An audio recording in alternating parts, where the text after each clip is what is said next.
I was saying that, yeah, I'm a particle physicist, so a lot of the content that I'm going to talk about has a particle physics twist, but I believe that it's quite applicable to many different areas of this kind of communication. So let's start with, why do I communicate particle physics online? So I want to present the research results to a wider audience. I want as many people as possible to know what we're researching. I want to improve a general interest in science. I want to reach potential new colleagues who are interested in pursuing a career in particle physics, especially to make it more accessible to those who possibly didn't consider it as a career before. I want to present a human side to science and how science is done. I want to encourage governments to support scientific endeavors, and yeah, keep funding science would be really great, or even fund it more. I want to gain valuable communication skills. This is a great way to practice talking to an audience by doing it through different social media and online communication methods. I find it fun and rewarding, and it reminds me that my research is cool. So the best equipment, so the talk today is really going to focus on TikTok and also just using your phone to do your science communication. So you don't need really fancy equipment to be able to do science communication on TikTok. So the best equipment you have is whatever you have on you. There's no point. A big swarm of flies outside my apartment. Today is very strange. There's no point in having a super fancy camera if you can't carry it with you when the really interesting things are happening. And most people have great cameras on their phones now with good recording capabilities. So why would you want to use photos and videos in the first place? You can just write about the science that you're doing and people will read it. Well, on social media in particular, it helps you to stand out from the crowd. If there's an image or a video compared to text only, then people are more likely to notice it. So we call this increasing engagement. And it has been shown for posts on Twitter, for example, with images, that people are more likely to read those posts and interact with them. It can provide additional aesthetic or information to complement what is used in the text. So you can set a sort of atmosphere for the information that you're wanting to share. But please note that a poor or confusing image or a video could distract from the content that is being shared. So it should always be complementary and build on what you're trying to communicate and not just be there to distract people. I want to note, for example, that I'm focusing here on TikTok because that's the topic of today's presentation, but you can use your phone also for audio-based outreach. So you could even film, record podcasts. So though in that case, you really do want a good microphone. But discussions on Clubhouse and Twitter Spaces are becoming more popular, although Clubhouse, I think, is going a bit downhill. I don't know for sure, but the use of it is less and less now that people are leaving the house more. More and more people are consuming content on mobile devices, and therefore the way that photos and videos are framed need to match how people will watch it. So when you're filming something, you really should think about beforehand, where is it going to go? Because if you put it on TikTok, then you have to film, you have to film in portrait mode. So yeah, videos are often filmed in portrait mode, and this is how people will view them on their phones. And it's surprisingly difficult to get people to do this. If you have a video that you want people to watch and the platform that they're watching it on is usually portrait, it is very difficult to get them to turn their phone horizontally. They may do it for longer videos, but if it's a short video, that's too much effort. You have to really want to watch your video to do that. Photos should now be in 1:1. So for things like Instagram and Twitter, sort of a square photo uses up a lot more space on the phone, or possibly even portrait mode too, if people are going to be looking at that content on the phone. So the main thing here I want to say is think about how your audience will view your content and then match that style. So that's really important to fit into the platform that you want to use. So why this tutorial from me, apart from the fact that I was asked to give the tutorial? So I have been working in outreach and communication, science communication, for over a decade now, in parallel to being a scientist at CERN. So it is not my full-time job, but it's something I've dedicated a significant amount of time to gain experience and to communicate with people in various ways. My speciality is social media and content creation. So I was social media manager for the Atlas experiment, which is one of the 4 big experiments on the Large Hadron Collider at CERN, for over 5 years. So I ran the Twitter, the Instagram. We also had Google, whatever it was called, Google Plus for a little while. But as you can tell from me not remembering what it was called, we didn't put a lot of effort into that, and it did eventually stop being a platform that people really were using. I was the first scientist slash science communicator from CERN to start making videos, like dedicated science videos on TikTok. And over about 7 or 8 months have developed a following of over 120,000 followers on TikTok, keen to know about the research that we do at CERN. But I want to note that the advice that I'm giving here today is biased by what I use and like. It's just one experience. It's, I think, a good starting point, but I always recommend to try out new things and just see if you like them. I mean, the whole reason that I started on TikTok was I just was interested if anybody wanted to hear about the work we were doing at CERN on that platform. And it turned out lots of people did, but it could have quite easily turned out the other way, and then I would have dedicated my time to something else.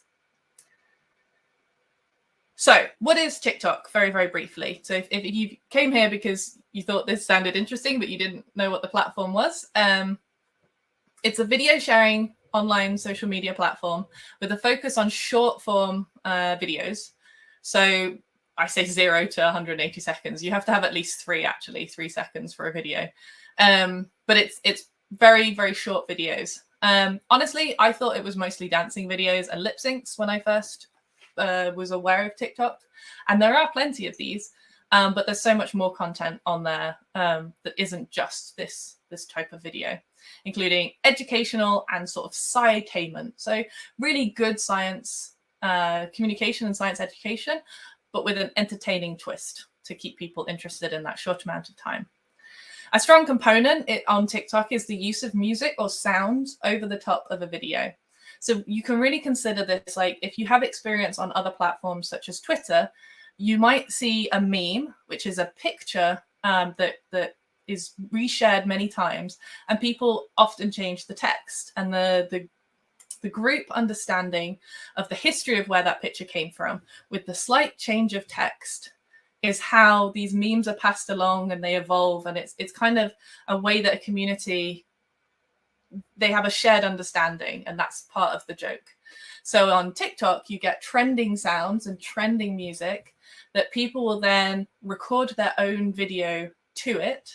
And this shared understanding of where the music came from, or where the sound came from, and how it's been twisted to a particular, by a particular content creator, helps build on the sense of community. And it's something very particular to TikTok. And if you can get that right, that's how you can really start to engage with an audience. Because the main thing I found with TikTok and other platforms is people like the content to match the style on the platform. So what they're used to, the whole reason that they go to this platform is if they see you doing the same thing, then it shows that you're one of them, that you spend time on the platform, that you understand what's going on. So I mean, it's not a big thing, but you can just, if you see a sound that's being used a lot on particular videos, you can have a think and say, how does that fit to what I'm doing? How can I show some of my work or explain what I'm doing with this sound? And if it meshes well, then it has the potential to go to a lot of people, but I wouldn't force it. Also, there's loads of trending sounds that just don't match to science, and so I don't use them. And I also just create a lot of content where I'm just talking to the camera and describing things that I'm doing. But my experience is also, especially on TikTok, people like to get to know the creators. They like to have a connection. So I also have started the Atlas Experiment TikTok account, although at the moment I don't have a lot of time for creating content on that platform. And because it doesn't have a person talking all the time, I've just been cutting up videos that we already have, it doesn't connect as well, and people aren't as invested in the channel. So it's really good for people to get to know who are they learning from, and then they're more likely to build trust, and trust is built over time. So okay, so I don't know, I don't expect, I think these slides are going to be shared afterwards, so I'm not going to go through every single one, but here are just some of my favorite creators on the account right now, who are all doing fantastic work to share science or share their work with people on the platform. So for example, this guy on the right, he's called Mr. Barricade, and his job is like civil design. So the design of cities, basically. He does a lot of work with like barricades for bike lanes, which doesn't sound like it's going to be the most entertaining content, but he has almost 800,000 followers because he makes it entertaining. He makes people care about how bike lanes are constructed in a city center. And if you can do that, that's an incredible achievement. Sorry, I think I've got an eyelash. Yeah, and there's a lot of scientists. So Astro Kirsten is absolutely fantastic. She's an astrophysicist creating a lot of really great content about astrophysics and her work and her research as a PhD student.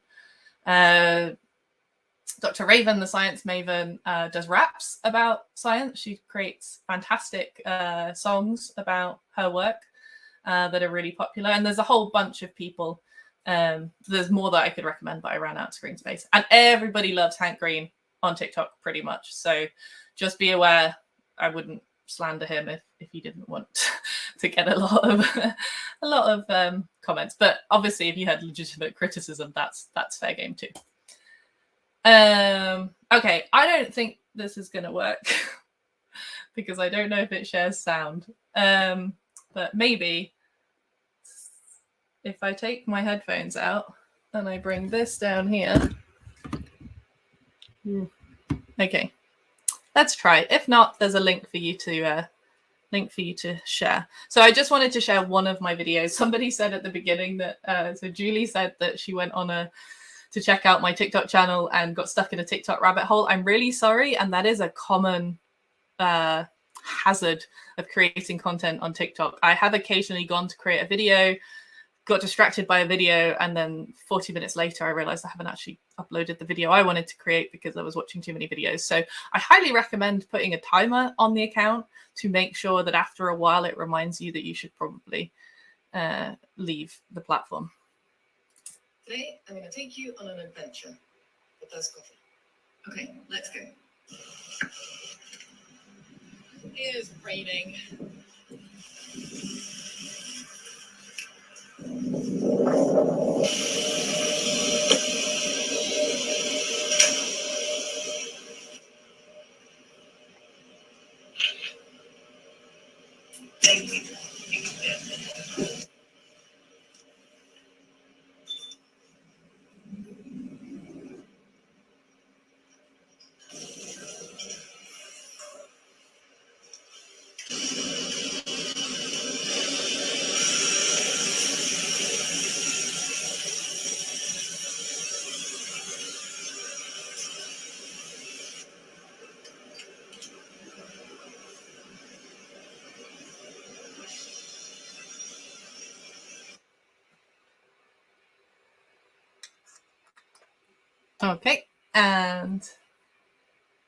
Okay, and we've got a question. Great. So the question is, I don't want to smash my microphone on my screen.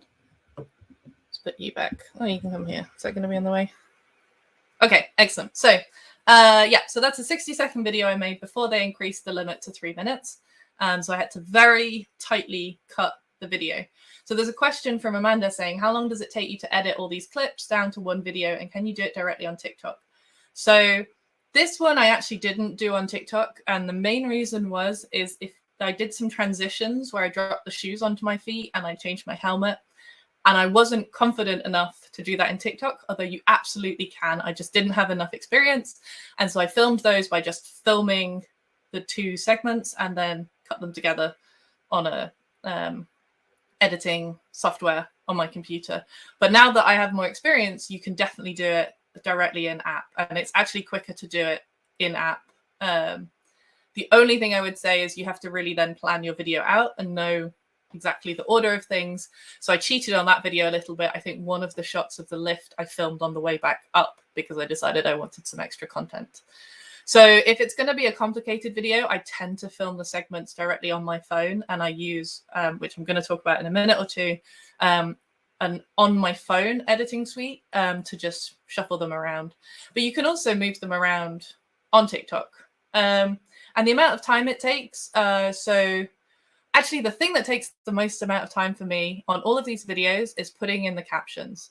I can film and edit a video in maybe half an hour to an hour if it's complicated like that. If it's just me talking to the camera, I can do it in sort of 15, 20 minutes. But then I always put captions on my videos because it's very important to have accessibility. And I don't yet have the feature on TikTok, which they're rolling out slowly, where it automatically does the captions. And so that takes me a significant amount of time. So there's a question from Lucy. Oh, you're welcome, Amanda.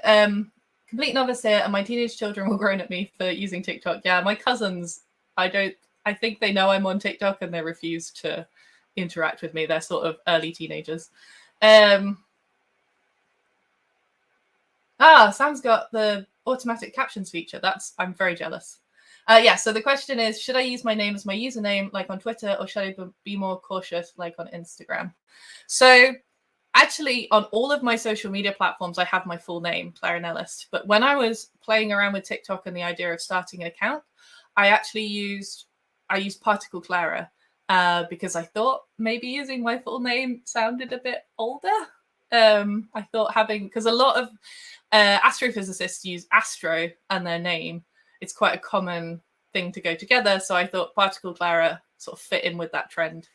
I've seen people that use their full names as well. I think just make sure it's a handle that you like because it's frustrating to have to change it later. Oh, so there's a very good question here saying, when you think about certain platforms like Twitter, you think of them as quite divisive places where people like to start debates or arguments. What atmosphere would you say TikTok is and the people that are on it? This is a fantastic question. And the reason is Twitter does have social bubbles. So you tend to follow people who have similar views to you. Some people do follow people they don't agree with to get out of these bubbles a little bit, but there tends to be a reinforcement of ideas. But it's quite easy to there's the thing that's in my eye. It's quite easy then for somebody to find a post they don't agree with, share it with their followers, and that's where a lot of arguments then come in.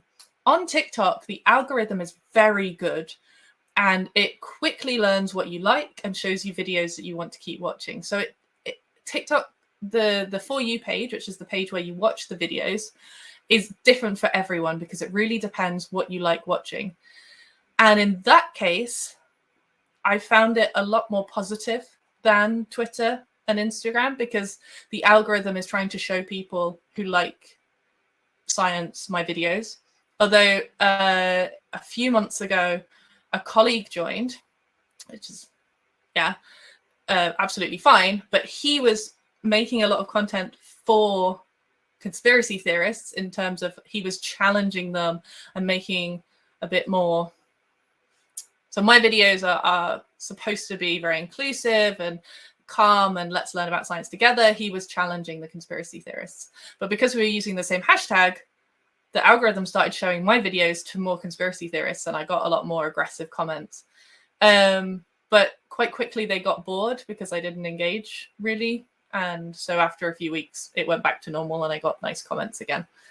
But there's also quite a trend where people their video, the algorithm decides to show it to people that disagree with them for some reason, and they'll talk about getting back onto the right side of TikTok. And so they'll ask their followers who are supportive to comment on their video, and that tells the algorithm where to send their videos. So there's a little bit of manipulation there, and the algorithms are a black box. We don't really know exactly how it works.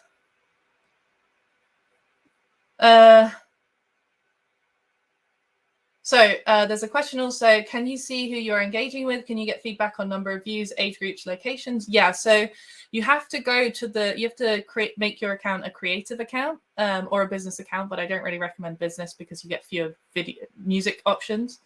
And then you get very detailed descriptions. So I can even show you mine. So let's open up the analytics. I will in a moment go back to the slides just to make sure we finish them, but I'm super happy that we've got so many questions. So you should still. So this is mine. So I get like a graph of how many people are following me, and I get a breakdown for gender. Unfortunately, it's only binary gender, so they don't. And I think that's by what people put in when they sign up. But I also get told where people are viewing from. So I have a lot of people that watch my content from the United States. I probably should have put this in the slides as well. It's quite interesting. Ah, thank you, Sam. So Sam's put a how-to for TikTok Pro.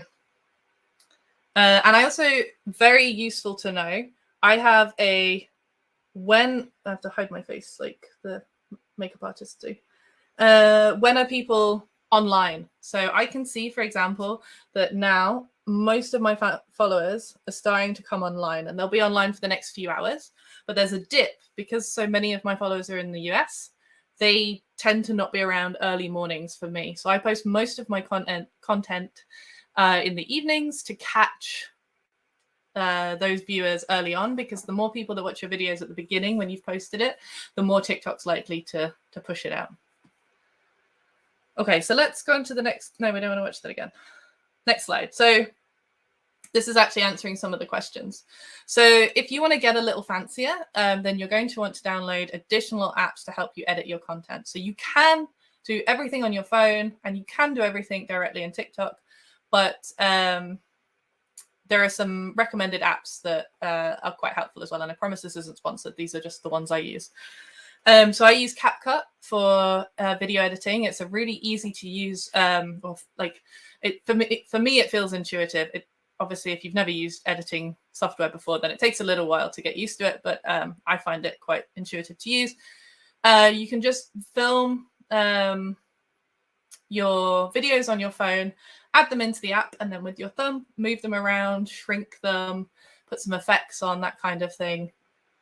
Yeah, and then there's also Canva. So Grace is saying that they love Canva. So it's a great way to create diagrams and images to explain a concept. So some of my videos, there are pictures in the background behind me as a sort of green screen effect. And I create most of those frames in Canva because I can do it to the right ratio for my phone. And you can use the free version for all of these.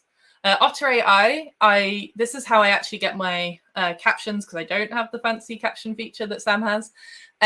So I often will record my video all the way through, and then I use my iPad and I play my video to Otter AI on my iPad, and it gives me a transcription of everything I've said. And then I open up Otter AI on my phone and copy and paste the text onto the video to make sure that it's accessible to people that need captions.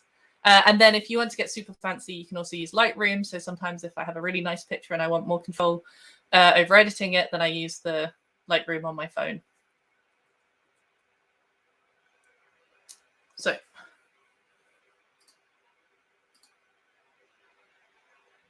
So just as an example of how I would structure a 30 to 60 second video for TikTok. So the first thing you want to do is a hook. And this is really, really important. You want to get your audience's attention within 3 seconds. This is essentially how long it takes for somebody to watch the beginning of the video and decide whether they're going to stay or whether they're going to scroll. And the action that on TikTok is somebody holding their phone and they scroll up like this. So after within 3 seconds, they've already decided if they're going to hang around. And the engagement at the beginning really is important, because if lots of people are watching your video a lot of the way through, the algorithm thinks, oh, this is a video people want to see. I will send it out to more people. Then you have the content of your video. So I tend to, at most, try to pick 3 things I want my audience to learn or remember, and not any more than that, because too much information in a short video and they will get overwhelmed. I'm not always very strict with this, but I try to make sure there's about 3 things I want them to remember. So that's the content within the video. And there can be more details around the concepts, but 3 main things I want them to get. And then a roundup. I summarize what they've learned and consider a course to action. So maybe maybe I say to them that they can follow if they want to find out more science videos, or I can say if I'm doing a live event in Atlas and I want them to come and watch it, then I can say click on this link and you can get the details to join me in a live in the underground cabin.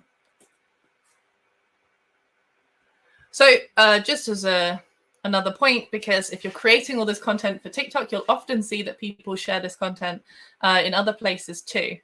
So here I've just shown, once your video is ready, you can just go ahead and upload it. And I've shown you my upload screen. So you add a caption, and then there was a comment about hashtags, which I think I missed, right? Yeah, so Barbara was asking, how important is the use of hashtags? How many would you use in a publication? Any advice to share? Yeah, so hashtags can be important. It helps the algorithm to know who might be interested in your videos. And if the video gets really popular, you could be at the top of a hashtag, and that helps people to find your content. There are many videos that go viral that don't have any hashtags whatsoever, but they really have to have a fantastic hook at the beginning. And often people might already have quite a few followers because then a bunch of people watch the video at the beginning and share it if they already have a connection with the content creator. So I use them. I tend to use about 6, maybe 7. I use some that are very specific to the content I'm creating. So I usually use hashtag CERN, hashtag LHC, hashtag physics. And then I have a couple either more general ones or something outside of my field that links to the video. So if I've used a particular sound, so recently I made a video with music from SpongeBob SquarePants, which also a rapper had remixed.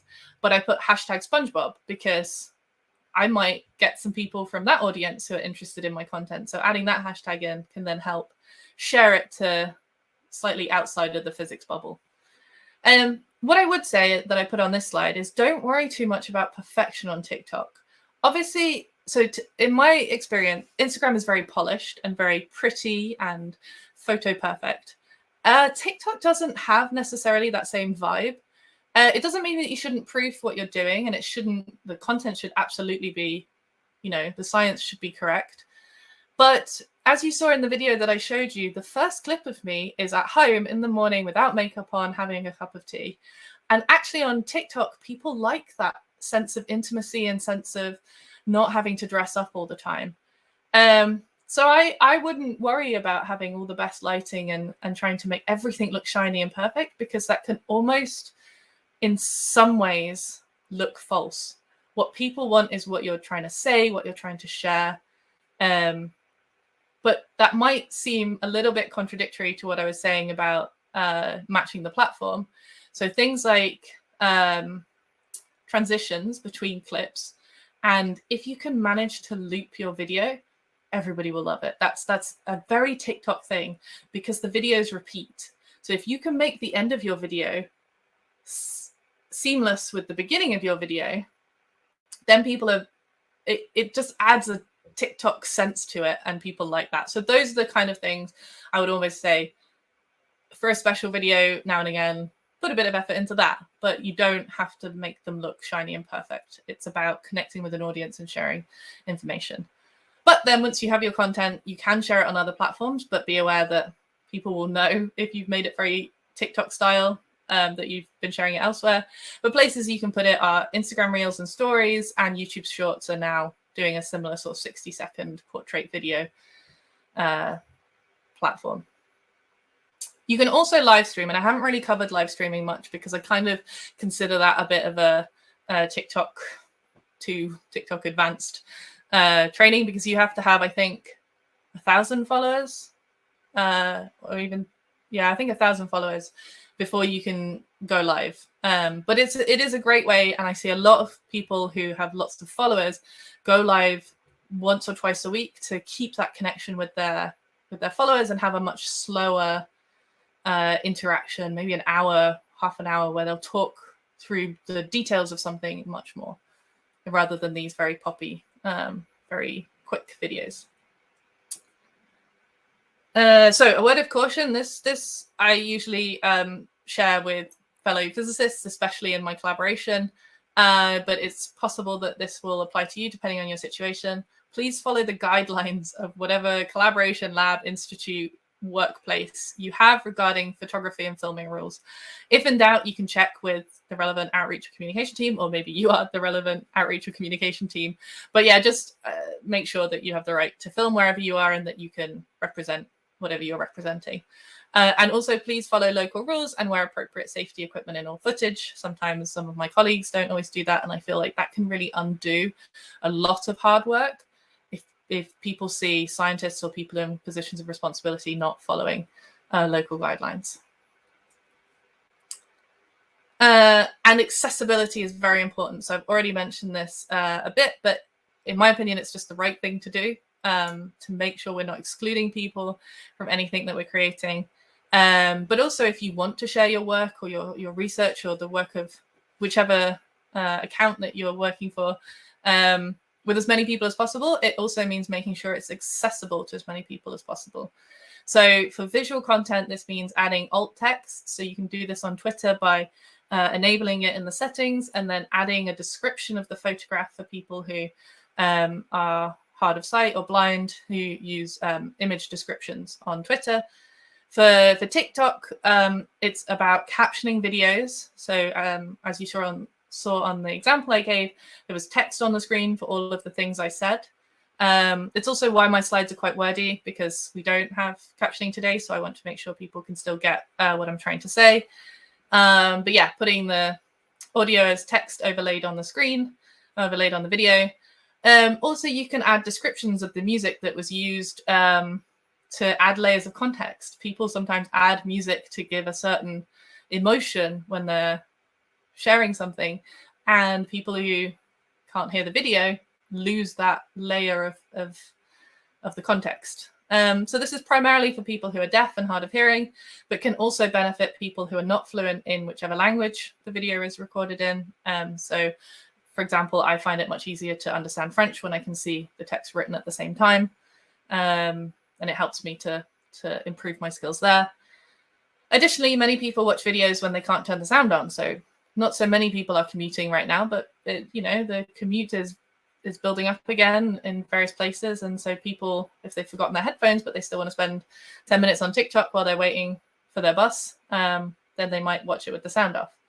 So it's a good way to just ensure that as many people as possible get your information. So there's a question. You talk about the algorithms predicting what you already watch and know. How would you recommend reaching people if we were to start sharing videos related to climate change, but this isn't what they're used to watching? So this is a great question. This is where I would, so trending sounds tend to get pushed more by the algorithm. So if you go, so I can show you again on the account. So if I pretend I'm going to start a new video, so I clicked on the bottom. Now I'm going to click add sound. And then I clicked viral sounds. So here are all the sounds that are viral, I think either in France or the UK, because my phone is on a dual SIM. I don't even know what this first one is because I've been off for a week or two. If you click on one of those sounds and listen to it, you can see whether it would fit a video that you make. And the trending viral sounds tend to get pushed out to the algorithms to random people anyway. You can also add some adjacent hashtags. So rather than climate change, you might put science or just climate in general. And then also, I tend to sometimes share my videos on other platforms. So on Twitter, you can download and share the videos and encourage people to come on over and watch. And then the algorithm starts to learn who to share them to. But it is a difficulty that if people are not interested in that field, then how do you reach them? I don't have the full answer. I just I try to add these adjacent ways to encourage the algorithm to share the content. Okay, and then thank you. So there's a reply. So it's really important to evaluate the content. So we talked about this a little bit because you want to see if it's having the impact that you want it to have. So some platforms also tell you about your audience. So I showed you some information about my audience on TikTok. And you can compare these results against the information for the platform as a whole. So for example, TikTok generally has a younger user base than Twitter, and Instagram has a higher percentage of women users than YouTube in general. So you can also see whether or not your statistics, your audience are matching the platform.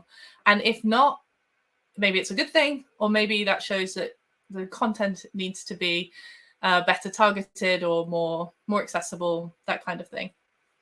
And it can also depend on your own goals, but often we look at engagement to see if people are, one way we look at engagement is we see if people are liking or commenting on the video. Are the comments positive or negative? Negative comments aren't always bad per se, because engagement still boosts the algorithm as well, but also I wouldn't create content just to make people angry.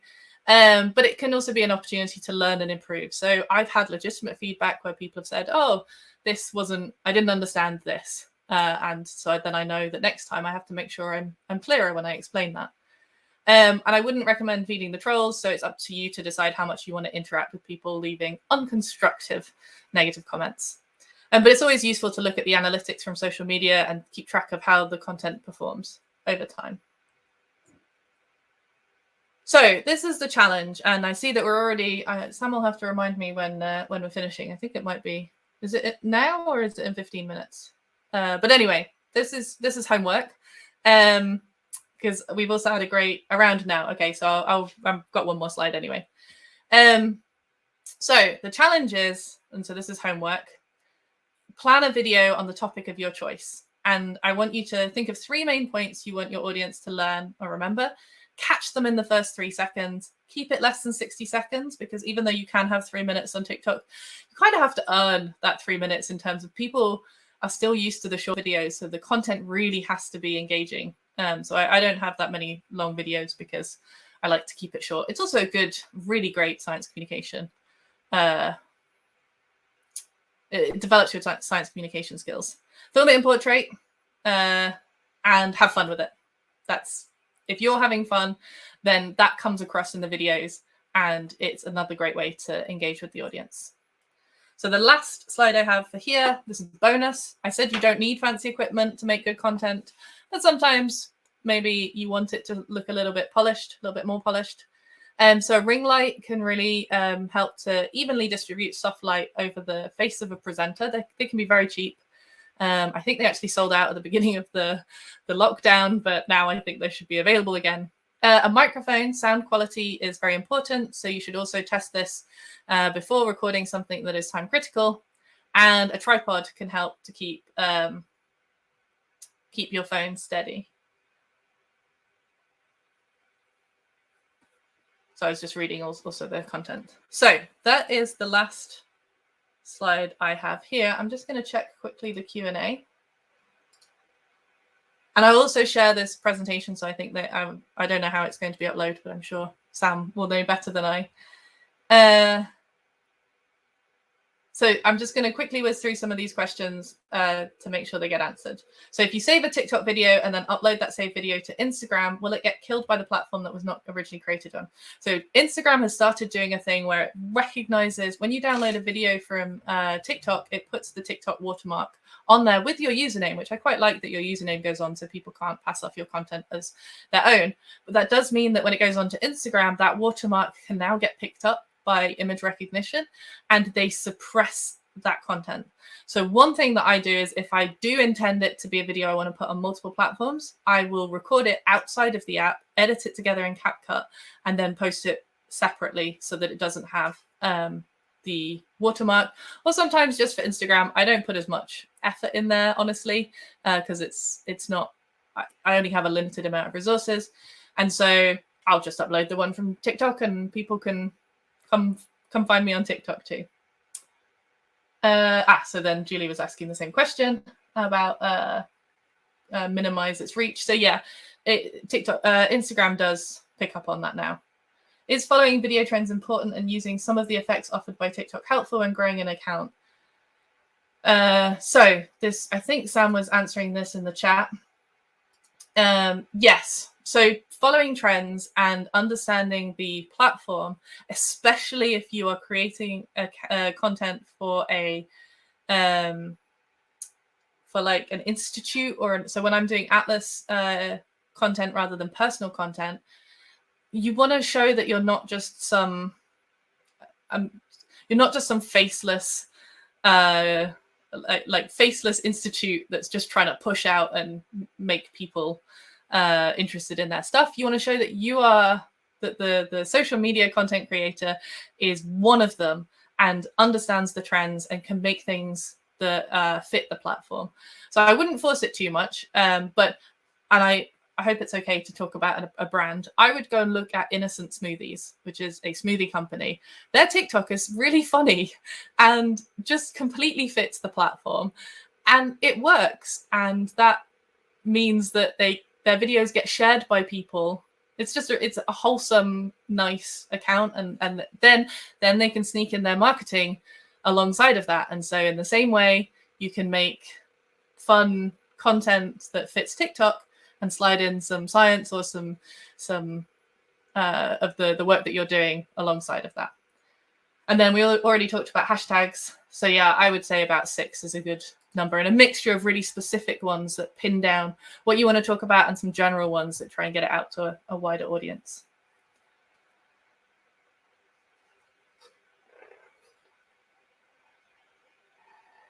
Great. And I'm just reading the last comment.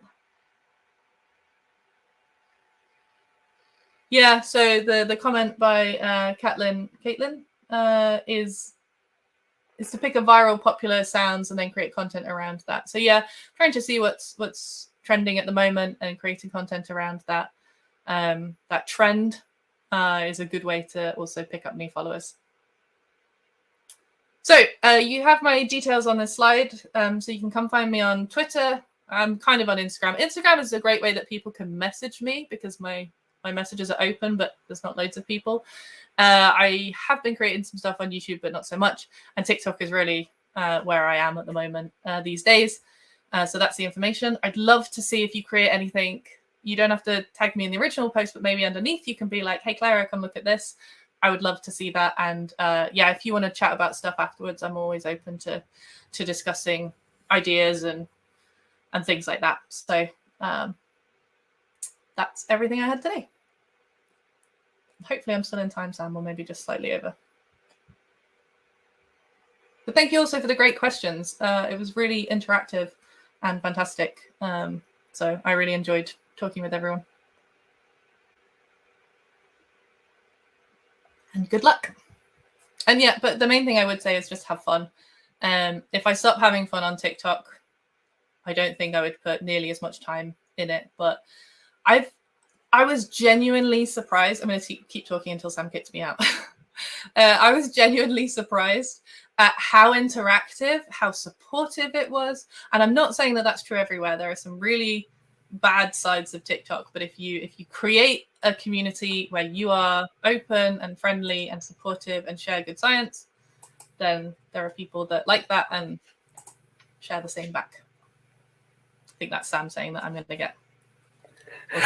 I tried to come in slightly earlier, but my microphone wasn't working. Oh no! Yeah, I'm sorry for the technical issues. No, not a problem. That was great. There's so much good stuff in there. Lots of questions and lots of really good hints and tips for people to take forward. So thank you, Clara. Thank you. Amazing. Right, I'm going to do the thing that I meant to do at the end of every session to tell you about what's coming next.